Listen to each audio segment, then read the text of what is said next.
man bokkuma ci taw yooyu nekk ci kër tekkee guñ fa dara seen raq di leen dépassé Laliya bu fekkee loolu moo tax muy abusé romb ma may wax ak moom bañ maa faale ça ne marche pas avec moi sama raq la yàlla moo ñëwagul rek mais ñàkkuma jom romb na ma léegi wax ak nag moom faalewu ma gëñ na maa nuyu sax suba wax ci mbaa ma fajal ko sama bopp te xam nga ni ma koy faje yaa yow yëgoon nga ne Miss Gueye daf doon ngoroog Junior. encore beneen information.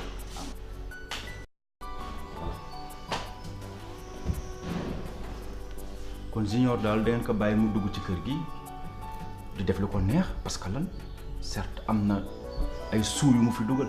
mais man kon ba ma dofee comme ni ngeen di wax kër gi sans loi la woon Junior li bàyyam def ci kër gi dañagu fi gàcce googu moom mu ñëw fi di mélanger ñaari sœur wala tax nga bàyyi mu jàll mooy bokk ñoo du Miss Gueye bàyyi même bu ñu bokkul bàyyi ñun dañ koy considérer comme suñu ndax suñu kanam la judd ñun ñoo ko yar mais Junior pareeguma ak moom. Modibo loolu doon nga ci xalaat. lan laa si waxaat léegi. lii ma la wax nii diggante Miss Gueye ak Junior fii ma toog laa ko yëgee léegi la ma ko laal yaa wax. waaw mais ba mu la ko waxee. musuma koo naanee ndox. léegi ba mu la ko waxee yow bu rek loolu ma la dara man je vais tout régler lii amu ci xalaat bu bari loolu Junior na toog bañ. loolu rek nga ci xalaat. waaw. Modibo yow fii laa toog nga taxaw fii ma ne la xel bu jëriñ lu dul xalaat nañu xalaat am lu ñu teg ci loxo Laliya balaa ñu koo ñàkk.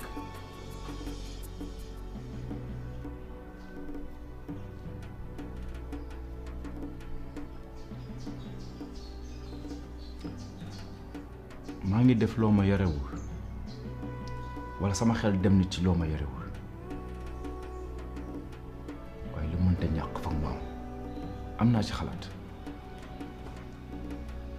ndax Laliya daa bokk ci man.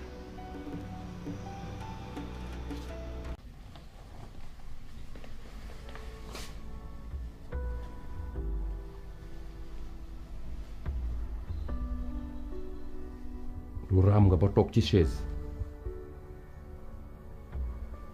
sa cër yépp dara fonctionné tu ci yàllaa ngi noonu sarangoon ñi di sotti rek dara mënul fexe ba mu arrêté te loolu yépp di ay gaaf nga gental kër gi gaafal kër gi xéewal bu doon dugg ci kër gi rek à cause sa bon xéewal boobu du moyu nañu saa yu ma yeewoo yam ci raw rek chaque jour malheur di dal sama kaw saa yu ma yeewoo yam ci yow balaa maa teg sama bopp bi ci lal benn malheur dal sama kaw gisagoo dara.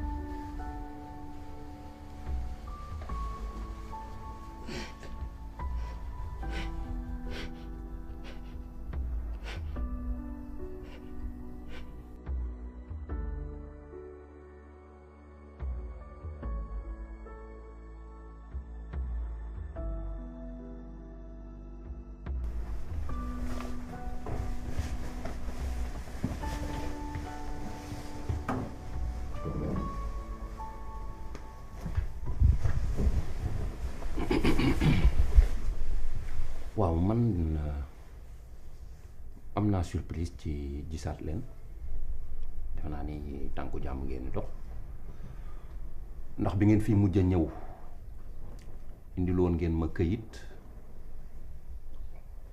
la ma ca waroon yépp def naa ko ci kaawu kamu la woon ma dajale sumay bien jaay ko fay ko xaalisam yàlla baax na yàlla jeexul mais seen visitu tey bii moom xaw na ma jaaxal ou bien je me trompe. Gueye li nga wax sa diggante kam yëpp dëgg la li ci waroon am yëpp def nga ko waaye da nga yoreel banque xaalis te du benn yoon du ñaari yoon du ñetti yoon banque yónnee na la ko lettre am na 6 mois fayuloo banque sa kër gi nga tay la woon banque mettre ko en vente sunu client jënd ko muy Abdou Karim Manga loolu dañ ñëwoon pour wax si la ko. monsieur Guèye ñooñu ñu fi pour génne la tey dañ ñëwoon rek wax ni la loo amee na 6 mois pour nga uti feneen foo dëkk.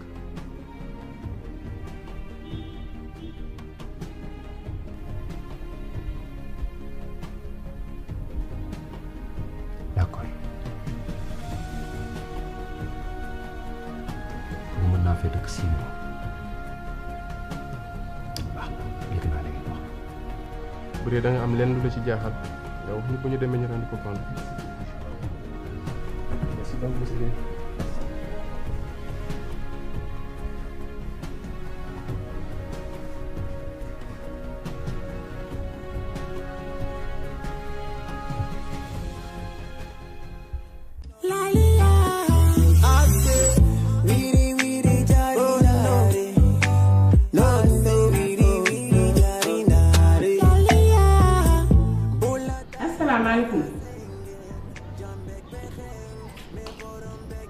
asalaamaaleykum. maaleykum salaam.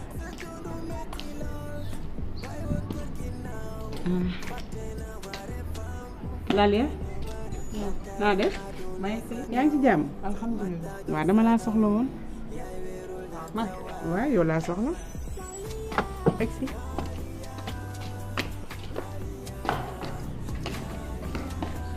Lalia comme ni ma la ko waxee rek tey seetuma sa yaay yow mii laa soxla ndax sa digganteeg Junior dama bëgg ngeen rafetal ko rek ngeen waxtaan ndax nga delloosi ko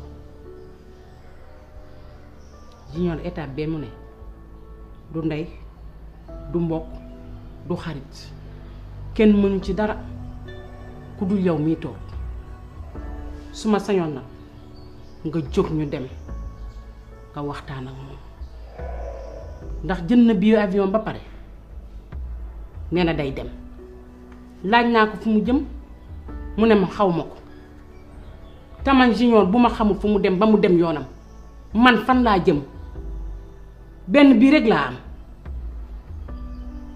Lalia dimbali ma ngir yàlla nga jóg ñu dem nga waxtaan ak moom.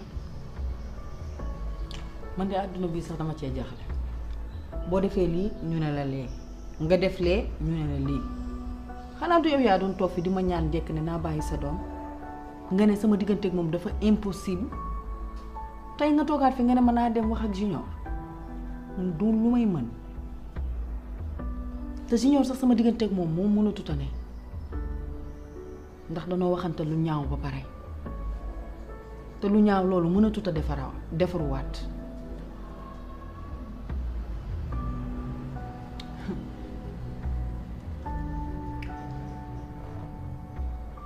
Junior nag li mu yëg nga yëg ko samay parents yëg ko bu ko neexee sax na deew ak moom bu ma ko wax ay ndax sama diggante moom jeex na tàkk waxal ma ko loolu ne ko yàlla xañ na ma lépp rek ba mu des xolu muñ moom mën naa ko bu ma doon dee sax di souffrir di dee sama kaw lal du tax ma ñëw di wax ak Junior leen lu jëm ci sama relation ak moom kon nag bu yeboo nga noppaliku rek te xam ne lii nga may ñaan mënu nekk. Lalia bu dee li ngeen waxante yéen ñaar yàgg na ci diggante bu ñaan ju bëggante de loolu du dara.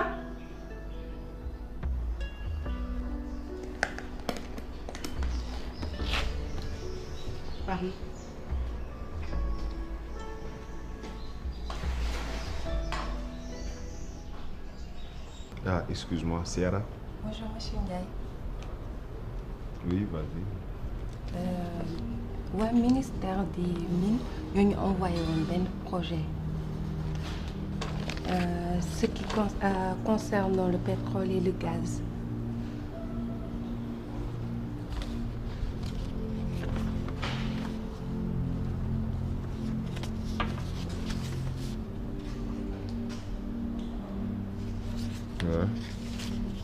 Monsieur Ndiaye, xool naa société bi yëpp mais gisuma benn personnel bu qualifié si liggéey bi à part benn CV bi ma joxoon pour naa ko xool liiraat naa ko sax d'ailleurs sànq c'est la seule fille que j'ai vue nga xam ne ni moo qualifié ci liggéey bi bu dee ni am nga ay contact am ba tey pour nga recruter ko le plus tôt possible pour liggéey bi. Ciara, tu as été amoureuse une fois dans ta vie. Mës na la mel. Bien sûr. Ba léegi sax. Tu es amoureuse. Oui. Di ngeen faral di jàppante di xuloo et tout ça doit faire mal, ça fait mal, non? Pourquoi cette question, monsieur? Parce que je veux juste comprendre ce qui m'arrive. J'ai pas la tête ici. Je souffre énormément. Tu sais pourquoi? Bounous, tu es ma secrétaire, mais tu es une sœur aussi, n'est-ce pas? Ouais. Libère-toi. J'ai besoin de parler avec quelqu'un. Ok? Je ne suis plus moi-même. Yow sax war nga ko seet. Tu es ma secrétaire. Donc seetlu nga ma. Ki ma bëgg diggante bi métti lool. Maanaam amul avenir en fait, amul suite. Je l'ai quitté et malgré moi. Je l'ai quitté, ce n'est pas parce que je l'aime plus. Ce n'est pas parce que jikkoom neexuma wala leen. Mais amul mujj. Et j'en souffre énormément. C'est ma vie en fait, la fille là. Mënuma concentrer wu ci liggéey bi. Chez moi même, dans la ville, dans la rue et tout. Donc, j'ai beaucoup changé. Je voudrais juste comprendre. C'est des réactions normales wala c'est pas normal. Dama lay fekk si li la wax si li nga wax monsieur Ndiaye li nga wax lépp dëgg la mais dara xëyul xëy rek sotti te quand tu parles d'amour il y a des hauts et des bas tey day neex suba mu nakari yéen sax boo leen bëggee mu neex am na ñi nga xam ne duñ leen si bàyyi et vous si vous laissez tomber parce que voilà nit ñi dañuy wax lii dañuy wax lee wala du amuñu c'est parce que li nga bëgg gëmoo ko mais boo ko gëmee rek mu sotti. Ki ma bëgg li tax mënuma juboo ak moom c'est pas facile comme tu le crois. Du sujet verbe complément dafa doy wax mais bon xale nga waaye lii nga wax tey mën ngaa bokk ak ay mag ndam d'accord. Excusez-moi monsieur Ndiaye mais da nga souligner léegi ni li leen boole je me mêle pas de votre vie privée mais dara yombul sa société bi rek war na la doy exemple xëyoo xëy rek mooy lépp yomb. D'accord. CV bi ma la joxoon elle s'appelle comment encore? C'est mademoiselle Lalia Gueye. La fille dont je suis amoureux s'appelle Lalia Gueye, c'est la même personne. Bah, mais c'est la seule fille qui est qualifiée pour ce projet. Ciara. Oui, monsieur Ndiaye. Je vais trouver une autre personne. Jëlal dossier boobu nga def ko ci tiroir, ok? Dossier Lalia Gueye. Xëccal tiroir bi nga def ko ci suuf, je vais trouver une autre personne. Merci.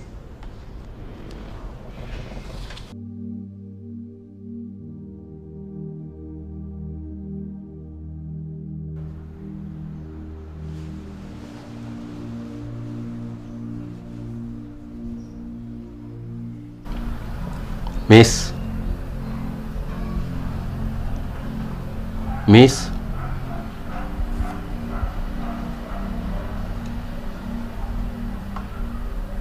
kaay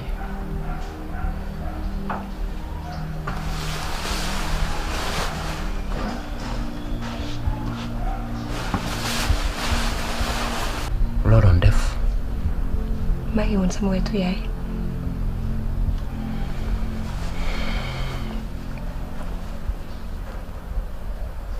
sama àdduna dama bëri yu ma ci naqari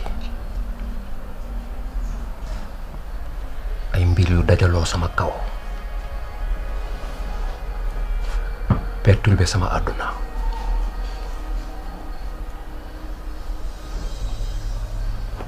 ci mbir yooyu dafa am benn boo xam ne duma ko accepté mais bi nga xam ni mën na ma détruire naa ñàkk sama liggéey aw ma ci problème na lal yaa dem aw ma ci problème waaye daf ci am boo xam ni si jamais mu dal ma dee moo ma ko gënal muy perte la yow te man seetlu naa ni maag yow ñu ngi am distance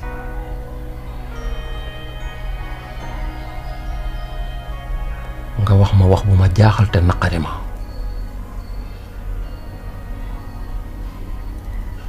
mooy papa est-ce que yaa ma jur miis man mii maa la jur xool ki tabb ci sama xol ma tudde la ko jur la nag ci farata nga jël ci moom xeesaay ak rafetaay lool jël ci man fulla ak jom ak caractère kon sama doom nga maa la jur ah si jamais man nga nar ma tourner le dos wala ma nar la ñàkk man damay rey sama bopp parce que boobu moom duma ko accepter nga bàyyi ci xel bu baax maay sa papa maay sa xarit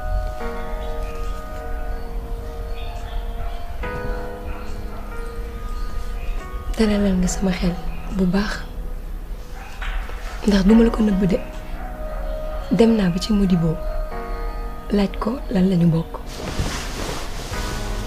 pour wan la rek ni lii daf ma ñor tey nag li nga ma wax ni yëpp kontaan naa mais nag su ma sañoon pap dangay xool noo fexee dajale sa njaboot nga andi Laliya nga andiwaat Modibo andiwaat sax Aji Soda ñu xool nan lañuy def dimbali sama yaay loolu daal laa lay ñaan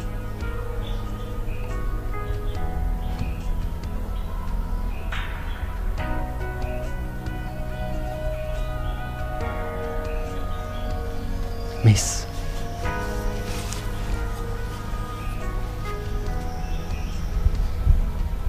bu ma yàlla dimbali woon ba kàddu yi nga wax yombe ma noonu kon kenn waxatu ko ndax loolu rekk ay sama bëgg-bëgg mais daf ma niru ni ce n'est pas possible teg naa lépp ci loxo yàlla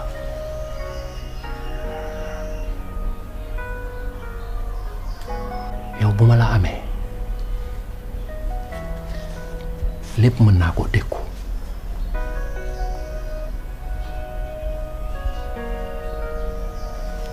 pour atteindre ma day jafe yow nekkal sama wet rek li jëm sa côté yaay nag médecin bi li ma wax dégg naa ko metti na mais loolu la yàlla dogal médecin bi nee na bisam rek lay xaar chaise bi mu toog du ci jóg man nangul ko yàlla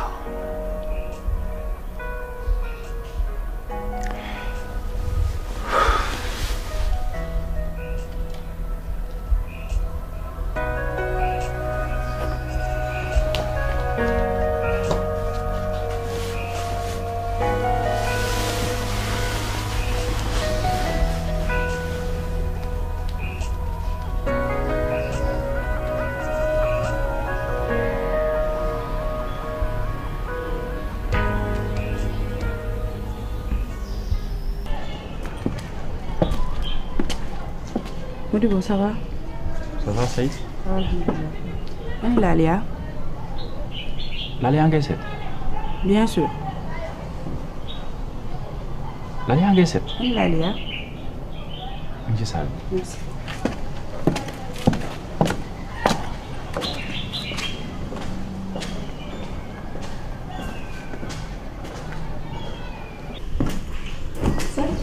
Lalia, ça va? Ça va. Toogal. Merci. Si jàmm. sant bu baax. Alhamdulillah. Lalia xanaa yëgoon ni mën a Modibo ça va pas dañu xuloo depuis lors. yëg naa ko de say ndax Kumba fi nga toog ni foofu la toog lu mu yàqul Modibo nag amul. loolu xëy na Kumba moo koy def waaye man duma ko def peut-être que xol bu tàng rek moom moo ko jàppoon loolu moo tax mu doxalee noonu waaye man kenn ñoruma yow yaa ma ñor parce que yow yaay sama xarit fii ci kër gi su ma jaaxlee yow rek laa mën a waxal. donc jaaxal na ma trop pourquoi depuis lors waxoo si woowoo ma téléphone jéemoo ñëw jubóole ou quoi que ce soit. say boo gisee loolu xam nga lu tax dama yor problème yu dul jeex mënuma ko boole di lijjanti yeneen problème et puis xam nga couple yi lan lañu war a bàyyi bu ñu xuloowee di xaar ku leen jubóole le plus important mooy bëggante ngeen kon kay pour li régler seen problème yomb na xanaa romboo ko ci digg kër gi. ok romb naa ko ok. waa léegi c'est quoi le problème doo dem nga waxtaan ak moom après mu jeex ngeen nekk ci leneen le plus important xam nga mooy lan mbëggeel bi nekk sa diggante ak moom. d'accord kon maa ngi dem. yaa ngi dem fan seen kër wala ci Modibo. maa ngi dem wax ak moom. waaw d'accord. merci beaucoup.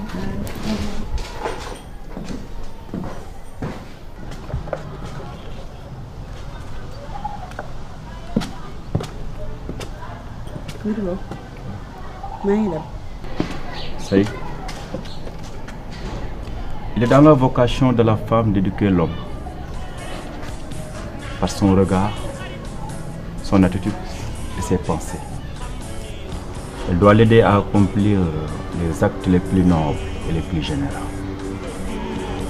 am na loo xam ne jigéen moom la moom.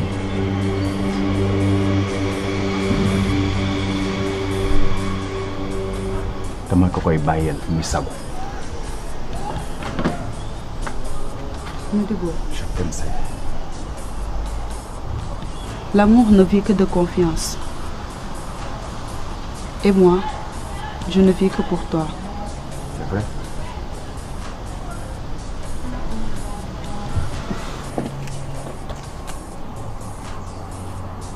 kon da ngaa naroon génne dem. ay yooyu. fu mu la bàyyiwoon nga dem. xam nga lu tax xuloo neex. jubóo. te dama am envie ñu bras dessus bras dessous dox. On y va? D'accord. amoo looy nëbb ragaloo ko. Non, jamais.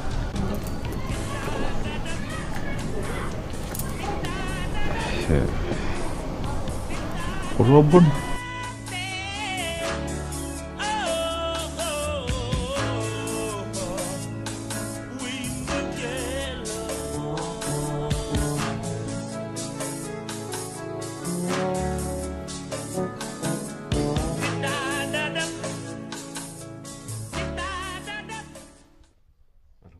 waaw maa ngi ci buntu kër gi.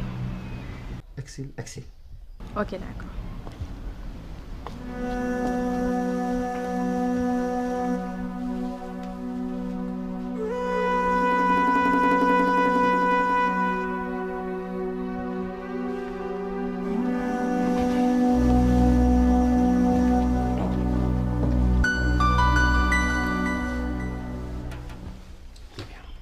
Alors, ça va.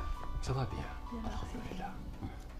li ma jaaxal mooy bi ñu daan gisee danga daan bëgg ñu gisee feneen fudul sa kër parce que mission bi nga may dawloo dafa xaw a sensible te fii c'est pas prudent. Ce n'est plus important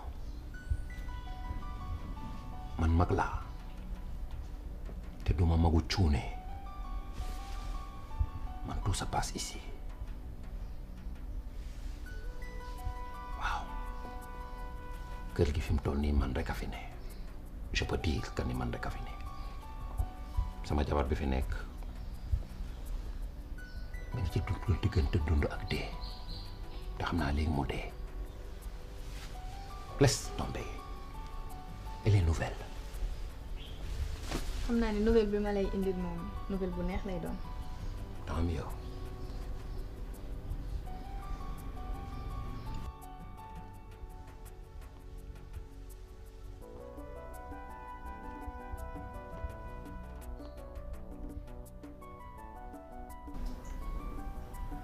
Monsieur Mangane.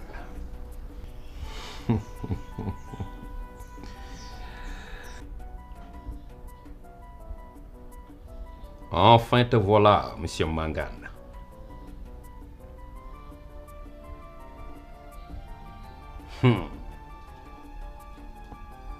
Danga ma bëgg a toroxal. Danga bëgg yàq suma àdduna. Man maa la ci jiitu. Naa la jaxase ak àdduna. Dinaa yàq sa àdduna. Dinaa la toroxal. Ba pare récupérer sama jabar. Je vais récupérer ma femme et ma famille. Ouais. Man la Dadi Gueye. Et que yow, tu sauras que le moineau n'offense pas les princes dans l'azur. La biche ne provoque pas le crocodile dans le marigot. Man, on ne me provoque pas. Je suis dangereux, monsieur Mangane. Toi, tu as fait un excellent boulot. Te ku def lu rëy da ngay am lu rëy di nga am lu say morom dul am di nga dem fu say morom dul dem di nga jot lu say morom dul jot en un mot dinaa la def princesse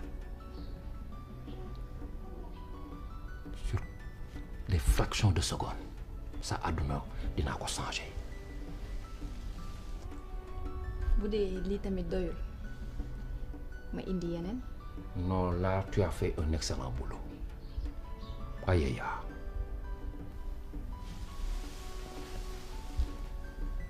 Je suis content. Et que la photo là, ça me suffit largement. C'est bien alors.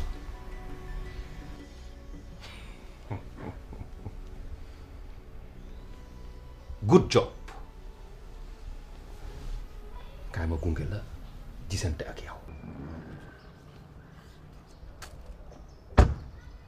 Ça va soxna si.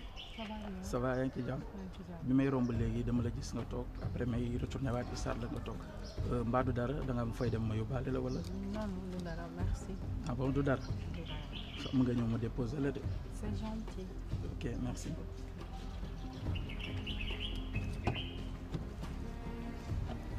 Sëñ bi. Ah, d'accord, yóbbaale.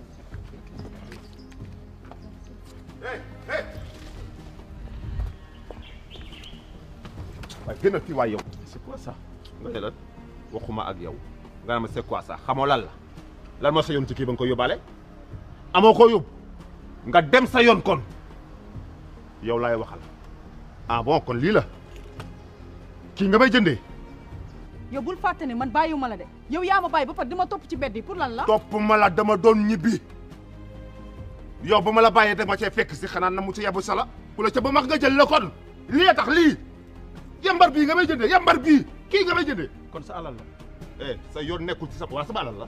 alal ku sàggat ku farloo koy for jariñoo ko. kan moo farlu yow doo jariñoo dara yow boo amee looy jariñoo nga dem xool leneen bu dee am nga jabar wala am nga ay doom wala je sais pas n'importe qui nga jariñoo ko kii sama alal la. Continue comme ça. Tu vas voir. waaye va te faire foutre naa la tu vas voir. Yow rombal di yow laa wax jaaral ni waayam ma ay jàmbar nga laa wax jàmbar nga taxi jaaral ni yow jàmbar yi nga ñàkk fayda ñi ngi may jënde du ma ñoom te ñoom du ñu man boo ñàkkee fayda man ñàkk ma fayda ci biir na ma def yóbbu ko